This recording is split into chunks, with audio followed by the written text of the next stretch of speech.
മരിച്ചാൽ അതിന് ഉത്തരവാദികൾ മുൻ ഭർത്താവും അയാളുടെ കുടുംബവുമായിരിക്കുമെന്ന് പറഞ്ഞുകൊണ്ട് ആശുപത്രിയിൽ നിന്നുള്ള വീഡിയോ പങ്കുവച്ചിരിക്കുകയാണ് നടൻ ബാലയുടെ മുൻ ഭാര്യ ഡോക്ടർ എലിസബത്ത് ഉദയൻ.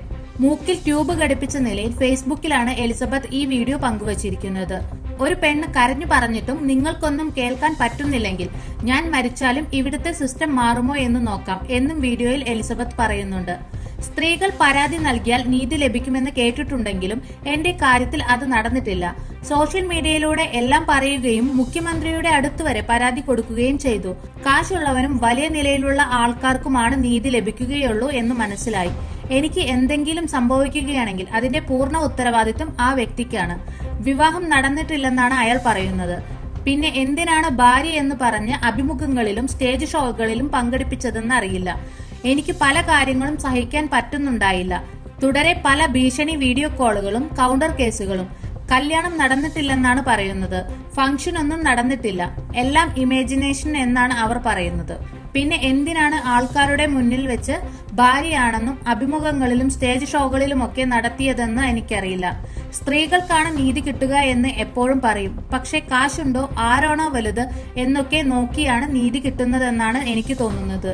രണ്ടുപേർക്കും ഓർഡർ വന്നിട്ടുണ്ട്. ഇരുവരുടെയും കാര്യത്തിൽ ഇടപെടാൻ പാടില്ല, വീഡിയോ ഇടാൻ പാടില്ല എന്നൊക്കെ പറഞ്ഞ്. എന്നിട്ടും അയാൾ പങ്കുവച്ച അവസാന വീഡിയോ എന്നെ ഭീഷണിപ്പെടുത്തുന്നതായിരുന്നു. പല പേരുകൾ പറഞ്ഞ് പോസ്റ്റ് ചെയ്യും. എന്നിട്ട് അത് ഡോക്ടറെ ഉദ്ദേശിച്ചല്ല പറഞ്ഞത് എന്ന് പോലീസിനോട് പറയും. അവർ കേസും എടുക്കില്ല. ഈ വീഡിയോ പുറത്തു വരുമ്പോൾ എന്താകുമെന്ന് എനിക്കറിയില്ല. ഞാൻ ജീവിച്ചിരിക്കുമോ എന്നും അറിയില്ല.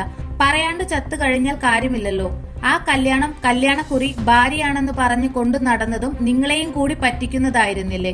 പല കാര്യങ്ങളും തെളിവുകൾ സഹിതം പറഞ്ഞു. എന്നിട്ടും ഒരാൾ പോലും കേസെടുത്തില്ല. മുഖ്യമന്ത്രിക്കും കോടതിയിലും പരാതി നൽകി. എന്നിട്ടും എന്റെ നീതിക്ക് കാലതാമസം വരികയാണ്. അതെന്തുകൊണ്ടാണെന്ന് എനിക്കറിയില്ല. ഒരു തവണ വീട്ടിൽ വന്ന് അന്വേഷിച്ചിരുന്നു. ഇപ്പോൾ അതിന്റെ അവസ്ഥ എന്തെന്നും അറിയില്ല. കോടതിയിൽ കേസ് നടക്കുന്നുണ്ട്. കുറെ തവണ പ്രതിയും വക്കീലും കോടതിയിൽ വന്നില്ല.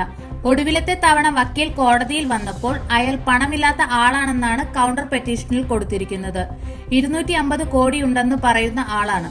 ഞാൻ ഇപ്പോൾ ആശുപത്രിയിലാണ് കിടക്കുന്നത്. സംശയമുണ്ടെങ്കിൽ എല്ലാം പരിശോധിച്ച് നോക്കാം. ഞാൻ മരിക്കുകയാണെങ്കിൽ അതിന് ഇയാൾ മാത്രമാണ് കാരണം.